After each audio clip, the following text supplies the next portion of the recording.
देखिए जगत गुरु तत्वदर्शी संत रामपाल जी महाराज के मंगल प्रवचन। वो दूसरी तिथि में क्या करते हैं, एक शिशु रूप धारण करते हैं और प्रत्येक युग के अंदर प्रारंभ में एक सरोवर के अंदर कमल के फूल पर आकर नवजात शिशु का रूप धारण करके वो विराजमान हो जाते हैं। वो किसी मां से जन्म नहीं लेते और परमात्मा की सारी व्यवस्था होती है, तो वहां से कोई निसंतान दंपत्ति उन्हें उठा ले जाते हैं और धीरे धीरे जैसे बच्चे की तरह परमात्मा अपनी लीला करते हैं। छोटी सी उम्र में ही 4-5 वर्ष की आयु में ही बड़े बड़े विद्वानों के छक्के छुड़ाने लग जाते हैं और धीरे धीरे बड़े होते हैं और एक नेक नागरिक की भूमिका करते हैं।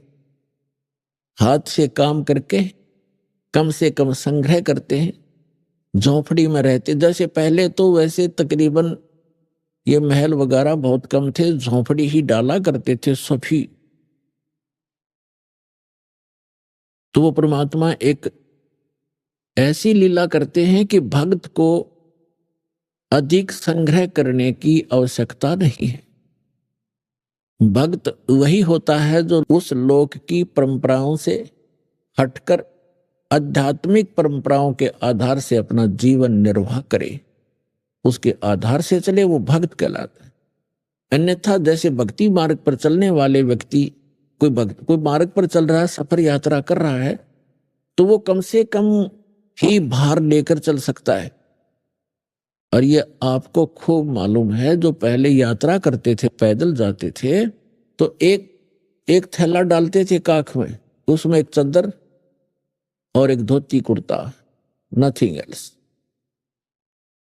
तो कहने का भाव ये है, हमने जाना सतलोक में और हम यहां वजन रख लिया ज्यादा, या कोठी मेरी है, ये कार मेरी है, 5 प्लाट ले लिए हैं और इतने एकड़ जमीन बना ली, राजा बन गया, ये राज मेरा है। इस सब को सिर पे रखे हुए एक कदम भी नहीं चल पा रहा, तो फिर हमें ज्ञान होगा कि हमने इतना वजन नहीं उठाना चाहिए जो हमारे सफर को बाधा करे। इसलिए कम से कम संग्रह करो और ये परंपराएं जो हमने बना रखी हैं, ये ही हमारा दुख का मूल है, जड़ है ये दुख की। ब्याह शादी में लोग दिखावा ड्रामा करना, नाचना गाना, डीजे बजाना, कोई बात है ये? हमने बहुत से देखा, पहले दिन डीजे बजा रहे हैं, लड़के का विवाह है, धरती तोल रखी, अगले दिन वो दूल्हा ही मर जाता है दुर्घटना के अंदर। अब टक्कर मार कर हो रहे हो, अब बजाओ डीजे। तो ऐसे गंदे लोक में और हम ये ऐसी परंपराएं बनाकर अपना जीवन नाश कर रहे हैं। दहेज लेते हैं, लोग दिखावा देते हैं, तो ये नहीं करना चाहिए हम, क्योंकि सारा जीवन कमाते रहते हैं, फिर उठाकर ब्याह और कोठी पर लगा देते। तो हमने सिंपल मकान जो भगवान अलाउड करे उतना ही बनाओ, चाहे छांड अपनी झोंपड़ी डाल लो, दया करता है भगवान तो मकान बना लो, आपकी व्यवस्था है तो। एक झोंपड़ी भी अच्छे ढंग की बनाई हुई उतना ही काम करेगी जो आपके महल करेंगे। और आजकल के पक्के मकानों से झोंपड़ी जो डाली जाती थी, वो गर्मी सर्दी दोनों से प्रोटेक्ट करना करती थी। आज एसी भी ना काम करे तो वो करा करती थी। तो जैसा भी है, देश काल परिस्थिति जो बदल गई है, तो हम कैसे भी मकान बना कर रहे हैं, लेकिन भगवान की भूल ना पड़े और इन परंपराओं को कम करें हम, ताकि जैसे कि आज के हमारी रिवाज बन गई है, बेटी को हमने दुश्मन बना लिया गलत परंपराएं करके। क्योंकि लड़की जन्म होते ही हम ये मान लेते हैं ये भार बन गई, क्योंकि इसका विवाह करना 2-4 लाख रुपया लगाने पड़ेंगे तब कोई ग्रहण करेगा, फिर उसको बच्चा होगा, कदे पीलिया, कदे छूत छक, कदे फलाना, फिर भात हो गया। तो ये क्या आवश्यकता है इन चीजों की? ये मैन मेड है, गॉड मेड नहीं है। और हमने इनको खत्म करना पड़ेगा। तो बेटी देखना, सब चाह करेंगे बेटी हो, क्योंकि वजन ही नहीं रहेगा हमारे ऊपर। तो और बेटी बिना फिर बेटे के गाडोगे, बेटी ना होगी तो फिर ब्याह कितना होगा, अगला बेटी ना होगी तो किसे क्या? तो हमारी बुद्धि पर पत्थर पड़ गए। हम भगवान से दूर होकर समाज में ही रंग गए और उसी दृष्टिकोण से सोचने लग गए, तो इनसे ऊपर उठना पड़ेगा, तब हम भक्ति कर सकते हैं। हम सतलोक चलना है तो इन मर्यादाओं का अपना पालन करना पड़ेगा। यदि आप विद्यार्थी हैं तो विद्यार्थी वाला ही काम करे, और फिर वो अगर वो बच्चों में गधों पर बैठकर घूमता है गांव में जाकर, तो विद्यार्थी नहीं है और स्कूल आता नहीं है। इस प्रकार आप जी ने ये अन्य परंपराएं त्यागनी होंगी। तो कहने का भाव यह है कि परमात्मा स्वयं आते हैं, एक लीला करके दिखाते हैं कि भगत को केवल इतना ही पर्याप्त है, इससे अधिक नहीं। कबीर साहब कहते हैं, कहा चनावे मेड़िया ये लंबी बीत उसारे, घर तो 3.5 हाथ भाई गणात पौड़े 4। क्या प्रसन्न हो रहा, लंबी लंबी द्वार खींच कर लंबी लंबी मेड़िया बनाता है, बड़े दीवारें बनाकर ऊंची ऊंची कोठियां गाड़ रहा है, महल हवेली बना रहा है। परमात्मा कहते हैं, घर तो 3.5 हाथ गणाते पौड़े 4। 3.5 हूठ हाथ कहते हैं 3.5 हाथ को। ये जो हाथ है यहां से लेकर यहां तक कौनी तक, ये एक हाथ कहलाता है। और प्रत्येक स्त्री या पुरुष का अपना शरीर 3.5 हाथ का होता है। ये 3 तो पूरे और आधा इतना होता है। परमात्मा कहते हैं, आप चाहे 4 मंजिल की कोठी बना रखिए और 20-20 कमरे कक्ष है, एक चारपाई पे इतने स्थान पर सो गया, किसी कोने में कहीं डाल लेना, तो बाकी बकवाद किस लिए कर रखी है? तो परमात्मा कहते हैं, घर तो 3.5 हाथ और गणा तो 3.25 है। कहने का भाव ये नहीं है कति माप के 3.5 हाथ बना लो, यानी आवश्यकता से अधिक बनाने की कोई आवश्यकता नहीं, वो हमारी मूर्खता होगी। आवश्यकता अनुसार मकान बनाओ, 2 कमरे हैं, 3 चाहिए, 4 चाहिए, अपने परिवार अनुसार, या एक में ही काम चलता है तो क्यों डले डोए बेमतलब के। भक्ति उद्देश्य रखे और भक्ति में बाधा करे, उस वस्तु और उस रिवाज को तुरंत त्याग दे, परंपरा को। अब प्रसंग चल रहा है, हम उसी पर आते हैं। तो वो परमात्मा प्रत्येक युग में आते हैं और प्रत्येक युग में ऐसी लीला करते हैं, कमल के फूल पर आकर विराजमान होते हैं। और कमल का फूल जल में होता है, जिस कारण से हमारे सदग्रंथों में उस परमात्मा को नारायण कहते हैं। नारायण का अर्थ है, नार माने जल, आयन माने उस पर आकर विराजमान होने वाला। नारायण, हम श्री विष्णु जी को नारायण मानते हैं। ये भी नारायण हैं, जितने सतर के ये नारायण हैं। ये भी शेष नाग पर लेट के तो नारायण हो गए। हम शंकर भगवान को भी नारायण मानते हैं, वो भी भगवान है। लेकिन वास्तव में नारायण जो है ये परमात्मा है, जिसके लिए वेद और ग्रंथ हमारे नारायण बोलते हैं। तो वहां से ये निसंतान दंपति उठा ले जाए। तालाब के अंदर कमल के फूल पर शिशु रूप धारण किए लेटे हुए थे, उनकी दृष्टि पड़ गई, उस बच्चे को उठाकर अपने घर ले आए। तो वहां उनकी परवरिश की लीला हुई, धीरे धीरे बड़े हुए। बहुत सा मनु जैसे विद्वान जो पाक रहे थे वेदों के, उनके छक्के छुड़ा दिए जाता ने, लेकिन उसको वामदेव कहने लगे। वामदेव माने उल्टा ज्ञान देने वाला। उल्टा, वाम माने उल्टा, जैसे दाना हाथी बामा हाथ, बामा वाम। इस तरह उनको ना सुन करके अपनी प्रभुता छूटी नहीं। ज्ञान भगवान का ग्रहण ना स्वयं किया उन ऋषियों ने, ना हमें करने दिया। फिर अगले जन्म में परमात्मा की दया हुई, वही आत्माएं जो विद्याधर और दीपिका वाली आत्माएं, त्रेता के अंदर एक वेद विज ब्राह्मण नाम का ब्राह्मण हुआ और सूर्या नाम की उसकी पत्नी का संयोग हुआ। वो वही आत्मा थी जो सतयुग में थे।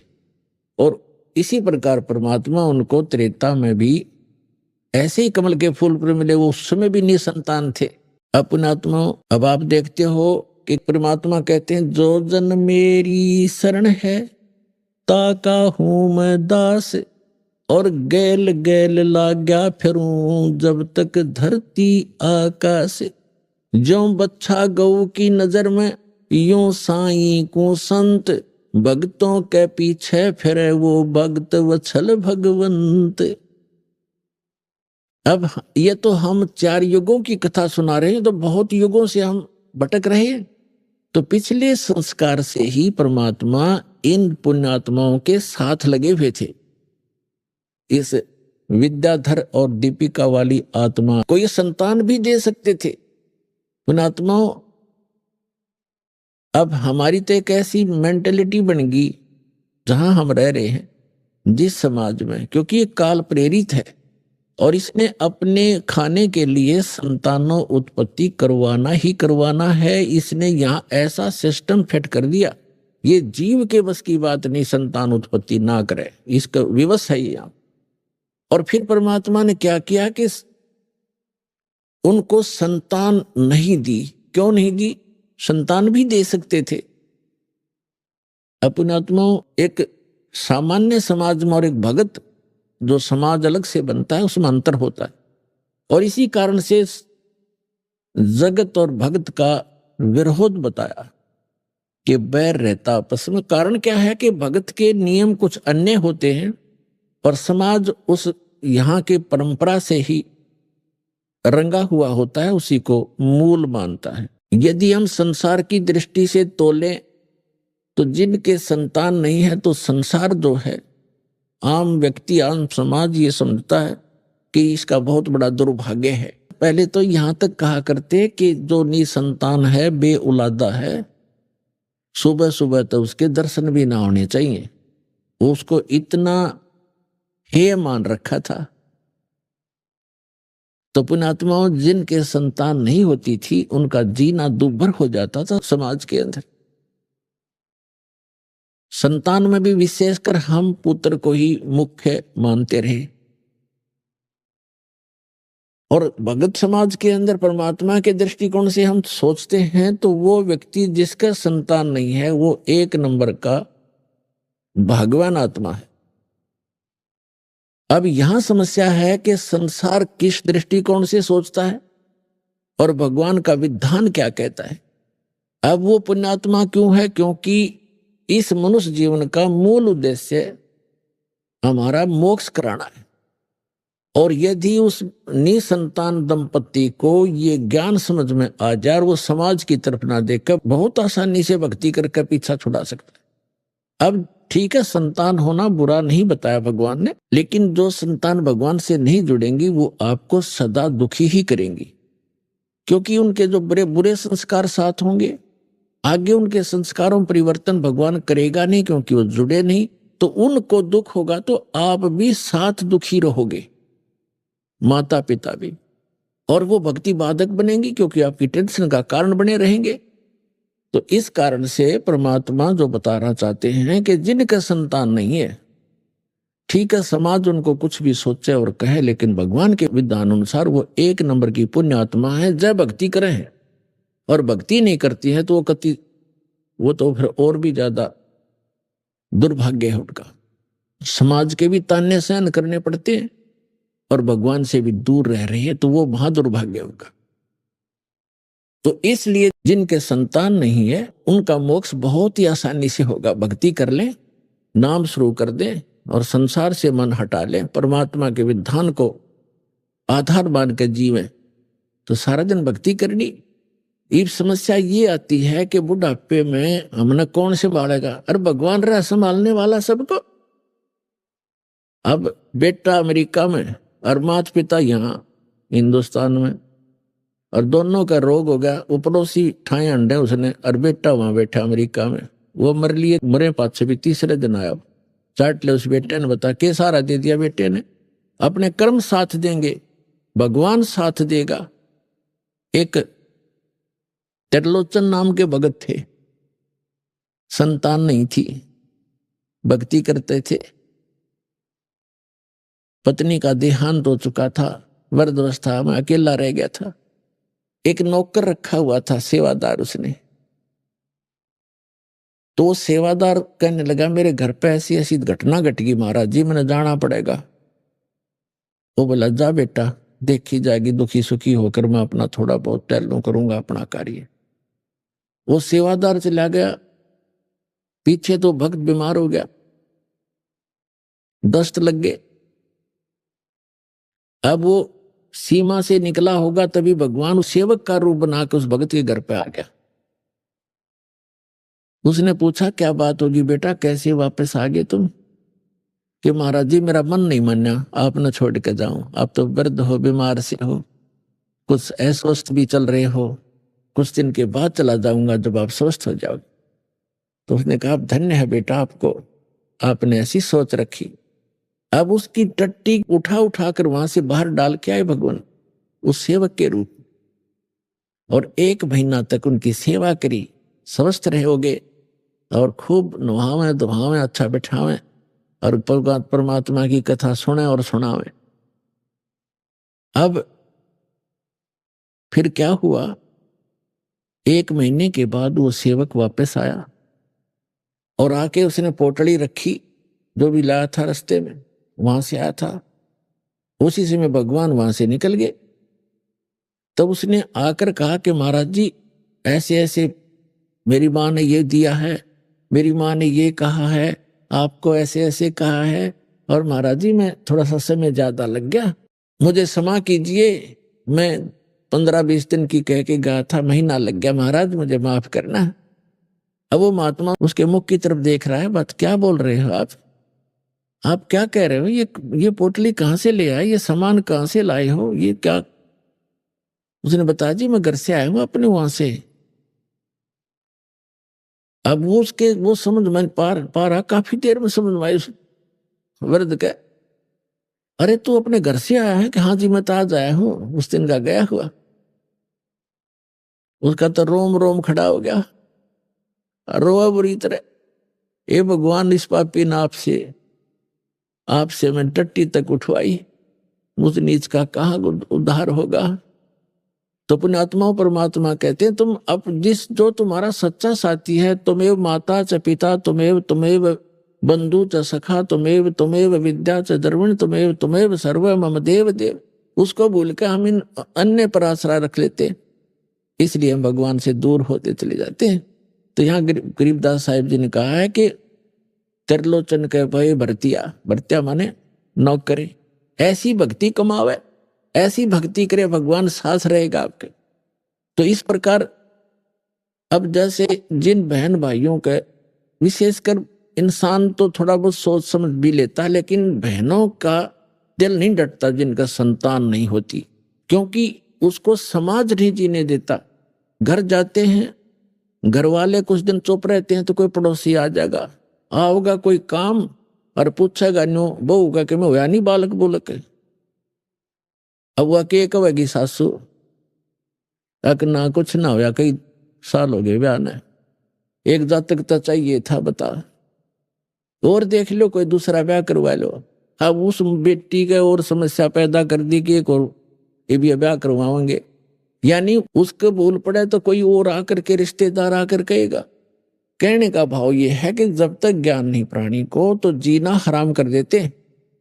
आदमी तो बाहर रहता है, कभी कभी सुनता है ये बातें, टाल जाता है, मन समझा लेता है, लेकिन उस बहन के बस की बात नहीं, अंत में वह इतनी दुखी हो जाती है। और यदि संतान तो भगवान ने देनी है, रो ले चाहे पीट ले, और नहीं भाग में है तो कति नहीं मिला चाहे 6 ब्याह करवा ले।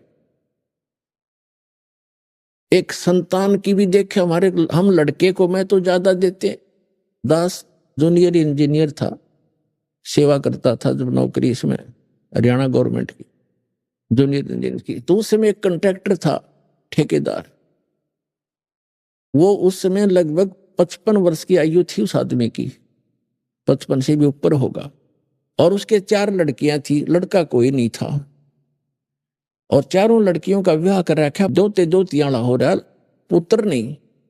तो उसकी पत्नी को किसी ने कह दिया कि तू अपनी बहन का ब्याह करवा दे, इसका पुत्र हो जाएगा।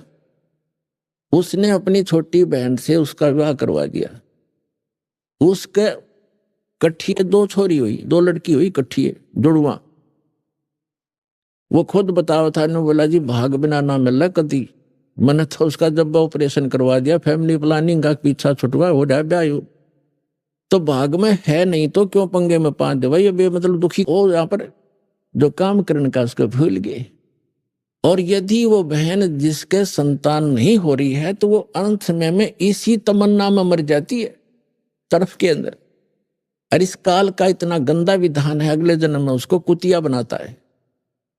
अगले तो संतान ना हुई इसलिए तड़पती हुई मरी है, अब इकट्ठी 8-8 पैदा कर ले और पेटा भर ले अपना माँ बन के। अगले जन्म में सूरी बना देगा, अगले 12-12 इकट्ठे पैदा कर ले टिंडे। तो पुण्यात्माओं, इस ज्ञान को आधार बना के जीवो, तब जिया जाएगा इस गंदे लोक में। तो कहने का भाव ये है कि परमात्मा ने उस विद्याधर और दीपिका को संतान नहीं दी, स्वयं आगे वो हमें लादना नहीं चाहते, हमारा वजन कम करना चाहते, और हम आदत बन गई है और हम लद कर ही ठीक चलते हैं। जैसे गधा खाली छोड़ दे कूदता चलेगा, और उस पर डायमंड का बोरा धर दे कति स्ट्रेट होकर चलेगा सीधा। तो हमारी आदत बन गई, हमारे ऊपर ना इतने चारों तरफ से वजन होले, हम सेट नहीं हो सकते। लेकिन जब ज्ञान हमें हो जाएगा, फिर हमको लादो चाहे मत लादो, हम सीधा चलेंगे, हम हंस हो जाएंगे। और यदि आपको संतान है, आपका संस्कार है, आपका कोई कर्जा है लेना देना, जैसे एक समय ये सुखदेव ऋषि थे, परमात्मा अपने सूक्ष्म वेद में हमें ज्ञान देते हैं। सुखदेव ने 84 भुगती बना पजावे खरवो, तेरी क्या बुनियाद पुरानी, तू पेंडा पंथ पकड़वो। सुखदेव ने 84 भुगती बना पजावे खरवो। सुखदेव ऋषि हुए हैं और 84 लाख योनियों में कष्ट उठाता हुआ गधे की योनि भी उसने भोगा। और कुम्हार विशेषकर प्रयोग करते हैं गधों को, और पहले पुजावा लगाया करते, जिसको किलन बोलते थे, पुजावे में ईंटें पकाया करते थे। तो गधा वहां ईंटों को नीचे से कच्ची ईंटें ले जाता और पुजावे के ऊपर 30-30, 20-20 फुट ऊंचा हो जाता था, राख वहीं रख देते थे उपलों की, उसके ऊपर ही लगा लेते थे कुम्हार, उस राख को इधर उधर नहीं ले जाते थे। तो 30-40 फुट ऊपर ले जाता, वहां से पक्की तुरंत लाद देते, उसके बोरे पर नीचे छोड़कर जाता, कमर टूट जाती, और फिर आहार करने के लिए जंगल में जाता है वो गधा। तो परमात्मा कहते हैं सुखदेव ने 84 भुगती बना पजावे खर, खर माने गधा, बना पजावे खर वो, और तेरी क्या बुनियाद पुरानी, तू पेंडा पंथ पकड़े वो। तेरी क्या औकात है भले आदमी, तू वो साधना पकड़, वो पेंडा माने मार्ग, वो साधना कर जिससे तेरा यु जन्म और मरण 84 लाख योनियों का झंझट छूट जा। जब सुखदेव ऋषि का जन्म हुआ, ये 12 वर्ष मां के गर्भ में रहे, और मां के गर्भ में 3 महीने के बाद बच्चे को, वैसे तो 2 महीने के बाद बच्चा बॉडी में प्रवेश होता है, उस 3 महीना का होने के बाद उसको अपनी सारी जानकारी चेतना होती है। मैं कौन था, कहाँ था, क्या क्या दुख मैंने भोगे, अब मेरा उद्देश्य क्या है, कितने अच्छे संस्कारों से मुझे मनुष्य जीवन मिला है। तो उस समय वो यही सोचता है किसी प्रकार एक बार मैं इस गर्भ से बाहर जाऊं, और जो ही समझने योग्य होऊंगा भगवान की भक्ति करूंगा, परम संत की खोज करूंगा और सत भक्ति किया करूंगा, यहाँ का कोई संसार का सुख में संग्रह नहीं करूंगा, सुख संपत्ति। लेकिन बाहर आते ही ये तीनों गुण, रजगुण ब्रह्मा, सतगुण विष्णु, तमगुण शिव जी का जो प्रभाव है, ये इसको अचेत कर देता है। कोई चेतना पूर्व जन्म की नहीं रहती, एकाध को रह जाती है, वो थोड़ी बहुत अधूरी सधूरी सी होती है। तो क्या हुआ, सुखदेव ऋषि जब मां की गर्भ से बाहर आए, 12 वर्ष की आयु, 12 वर्ष की अंदर ही हो गए थे, लेकिन मां के गर्भ से बाहर निकलते ही वो 12 वर्ष की आयु एकदम ग्रहण कर गए। इतना शरीर बॉडी बन गया उसको, अंदर इतना नहीं था, बाहर आते ही एकदम उस सत्र का हो गया। तो व्यास जी उसके पिता थे। व्यास जी ने इंतजार किया था कि पुत्र होगा, क्योंकि वो ऋषि थे, उनको मालूम था कि गर्भ में पुत्र है, आशा लगा रखी थी। तो उठकर चल पड़ा सुखदेव ऋषि अपने माता पिता की ओर, देखा भी नहीं। तो वेद व्यास जी ने कहा कि बेटा सुखदेव, बेटा सुखदेव, अरे तेरे दर्शन तक कर लो, तेरी शकल तो देख लो, मैंने 12 वर्ष इंतजार किया तेरा। तो वो पीछे नहीं मुड़कर देखता है और चलते चलते कहता है कि ऋषि जी, ना जाने कितनी बार आप मेरे पिता बने हो और ना जाने कितनी बार मैं तेरा पिता बना हूं, ये तो बुरा झंझट है। अब क्या मैं अपना पीछा छुटवाऊंगा, मुश्किल से मानव शरीर प्राप्त हुआ है। तो सुखदेव ऋषि ने कहा कि एक लेवा एक देवा दूतम और कोई किसी का पिता नहीं पूतम। ये तो ऋण संबंध जुड़ा एक ठाठा, अंत में सब 12 बाटा। एक लेवा एक देवा दूतम, आपका कोई लेन देन उलझा हुआ एक दूसरे के साथ, तो एक लेने वाला है एक देने वाला है। जैसे आप देखते हो पिता सारी उम्र कमाता है, खूब मेहनत करता है, पैसे इकट्ठे करता है, पुत्र ऐसा निकम्मा पैदा हो जाता है, वो उस पैसे को खर्च करता है, शराब पीता है, काम का हाथ नहीं लगाता। पिताजी काम की कार्य के लिए कहता है तो नाराज हो जाता है, लड़ने को दौड़ता है। तो वो क्या है कि उस पिता ने कभी उस पुत्र का कोई कर्ज लेकर दिया नहीं, उसका कोई पैसा मार रखा उसने, वो लेगा अपना पूरा करेगा। और कई ऐसे देखे हैं जैसे लड़की का विवाह कर दिया, खूब शान शौकत में पैसे खूब दान कर दिए, करते ही हैं जैसे करते रहे हैं, और फिर 6 महीने के बाद पुत्री की मृत्यु होगी तो वो दामाद बनकर आया था, वो पिछले जन्म का मांगा था, उसके उधार थी, वो देना पड़ा उसने।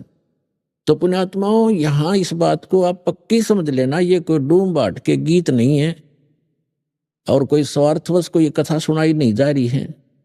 ये परमार्थ है और यथार्थ ज्ञान है, ये गॉड गिवन स्पिरिचुअल नॉलेज है। इस पर 100% विश्वास करना। और जो भी आपका लेन देन है, कर्ज है, अब जैसे हम अपने तरफ से किसी का कर्ज उतारने की चेष्टा करते हैं तो वो अपने हिसाब से उतरे तो उतरे, ना भी उतरे।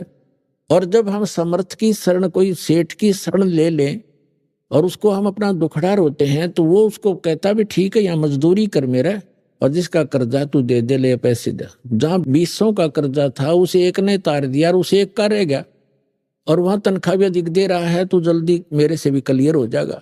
तो हम इस परमपिता की शरण माने के बाद आपका लेन देन जो भी है वो आपका शीघ्र सुलट जाएगा। अब जैसे आजकल पॉलिसी चल रही है, बहुत से राज्यों में सब्सिडी दे देते हैं 80%, 40-60%। जैसे लोन आपका कर्जा है 1 लाख रुपया, 60,00,000 माफ कर दिए, 40 रह गया। और कुछ ऐसे भी अच्छे राजा होते हैं जो अपनी प्रजा का कर्जा ही माफ कर देते हैं कि आगे तुम ठीक चलियो और पिछला कर्जा माफ, तो हो गया ऋण मुक्त। तो इसी प्रकार ये समर्थ परमात्मा कबीर जी आपके पिछले जो लेन देन सबको माफ कर देगा। और आपके जो पुत्र पुत्री आए हैं, पिता बनकर आए हैं, पत्नी बनकर आए हैं, बेटा बेटी बनकर आए हैं, उनके संस्कारों के जो कर्जे हैं वो मालिक माफ करके कैंसिल कर देगा और उनको भी धनी करेगा भक्ति का, उनका भी पूरा अकाउंट कर देगा और आपको बहुत आसानी से छोड़ जा देगा। तो यहाँ परमात्मा कहते हैं एक लेवा एक देवा दूतम और कोई किसी का पिता नहीं पूतम, ये ऋण संबंध जुड़ा एक ठाठा, अंत में सब 12 बाटा। तो कहने का भाव ये है कि जो प्रसंग चल रहा था उसको क्लियर करने के लिए आगे तभी हम चल सकेंगे और आपको इस मार्ग पर तभी रोक सकेंगे जब आपके सारे संशय दूर होंगे। तो इससे लगभग आपका सारा कंसेप्ट क्लियर हो गया होगा कि संतान है कोई बुरा नहीं, वो तो आपका संस्कार उलझा हुआ है, आप ना चाहोगे तो भी होगी होता है, और जिनका संस्कार नहीं है वो चाहेंगे तो भी नहीं होगी। तो हमारा चाहा ना तो होता है और ना ही हमारा किया होता है। यह भी भूल हमारे अभी तक लगी हुई थी कि मैंने मेहनत की तो कोठी बना दी। मेहनत तो मजदूर आपसे घनी करता है। जो एक सेठ है वो तो सारा दिन एक बैठा रहे दुकान पर, मजदूर सारा दिन मेहनत करता है और उसको 100 रुपये मुश्किल से मिलते हैं, 200 रुपये, और वो मनमाना 5,000 का 10,000 का रोजाना अकाउंट करता है। तो मेहनत भी चाहिए, लेकिन केवल मेहनत से बात नहीं बनेगी, परमात्मा साथ होगा तो मेहनत सफल होगी, थोड़े में घना लाभ होगा। जैसे आपको बताया है कि जैसे एक तो हाथ से आटा पीसते हैं चक्की से, और फिर पावर का कनेक्शन हो जा, वह चक्की लगा ली पावर वाली, ना तो हाथ लाना, एक बटन दबाना, कट्टा कट मिनटा पीस करे। तो वो पावर से जो काम होगा वो हाथ से मैनुअली थोड़ा होगा। इसलिए जब परमात्मा की पावर का कनेक्शन आपको मिल जाएगा तो आपके जो आम संस्कार हैं वो भी बहुत अच्छी तरह परमात्मा हल्के करके उनको आप ही वहन करेगा, परमात्मा की पावर से सब ठीक हो जाएंगे। तो इसलिए हमने वो पावर मिली नहीं थी। हम इन नकली जितने भी डुप्लीकेट पावर हाउस थे वो ऊपर से तक खूबसूरत ऐसा ही पूरा सारा कुछ सिस्टम दिखा था, लेकिन पीछे उनका कनेक्शन था नहीं। इसलिए जो उनसे पावर, उन नकली डुप्लीकेट पावर हाउसों से जिन्होंने लाइट ले रखी थी, कनेक्शन ले रखे थे, उनके घर पर पावर काम करे नहीं थी। तो ये जितने भी नकली पंथ हैं, संत हैं, ये सभी डुप्लीकेट हैं, इनके पास पीछे कनेक्शन नहीं है। उदाहरण के तौर पर जैसे ये राधा स्वामी पंथ आगरा से चला है, उसी से ब्यास में, उसी से धन धन सतगुरु सच्चा सौदा सिरसा में, उसी से जय गुरुदेव पंथ, उसी से जनोद के अंदर एक भिवानी वाला ताराचंद पंथ, उसी से ये ठाकुर जी महाराज, ये सारे उसी से चले हैं। और शिवदयाल जी का कोई गुरु नहीं था, यानी शिवदयाल जी को ये मान रहे थे पावर हाउस, और उस पावर हाउस का आगे कनेक्शन चाहिए थर्मल प्लांट से। तो थर्मल प्लांट से कनेक्शन नहीं है तो पावर हाउस सजावट से बना रखे और कितने बढ़िया इंस्ट्रूमेंट रखे हो वो यूजलेस है। तो उसका थर्मल प्लांट से कनेक्शन नहीं था, यानी आगे उसका कोई गुरु नहीं था। जिस कारण से जितने भी वो अनुयायी हैं उस राधा स्वामी पंथ, धन धन सतगुरु पंथ, सच्चा सौदा सिरसा और जगमाल वाली, और जहां पर भी छोटे मोटे इनके बहुत सी ब्रांचें बनी हुई हैं, उन सभी को समझ लेना चाहिए कि जब पीछे से पावर हाउस का ही कनेक्शन नहीं है थर्मल प्लांट से, तो आगे लाइट आ नहीं सकती। सपना भी मत लेना। और परमात्मा स्वयं आए कबीर साहब, ये स्वयं थर्मल प्लांट होते हुए भी पावर हाउस का रोल किया, और एक गुरु परंपरा बना के उन्होंने आगे चले, ताकि आने वाले समय में ये काल के दूत ये भ्रमित ना कर दें कि कबीर साहब ने कौन सा गुरु बनाया था, क्योंकि कबीर साहब को हम भगवान नहीं मान पाए थे। अब भगवान तो है ही हैं, लेकिन मर्यादा पुरुषोत्तम है, ये सबसे श्रेष्ठ भगवान है जो सबसे ज्यादा मर्यादा रखने वाले हैं, और मर्यादा से सब काम हो यहाँ पर होते हैं, कार्य होते हैं। तो कहने का भाव ये है दास का कि जिस समय आपको इस कबीर परमात्मा का ये कनेक्शन मिल जाएगा, आपको यहां से उपदेश दीक्षा मिल जाएगी, उसके बाद पुण्यात्माओं आप देखना, आप सोच भी नहीं सकोगे कि सचमुच हम सुना करते भगवान ऐसा करता है, ऐसा करता है। आप डेली देखा करोगे, अरे आप किसी को बताओगे, आपका यकीन नहीं होगा उसको, अगर झूठ बोला सारी, और आप सारी सच्ची कह भी नहीं पाओगे। बताने वाले को कहीं नो सोचा मूर्ख से, आपको इतना सुख देगा यो कबीर भगवान, ये सत्य मान लो।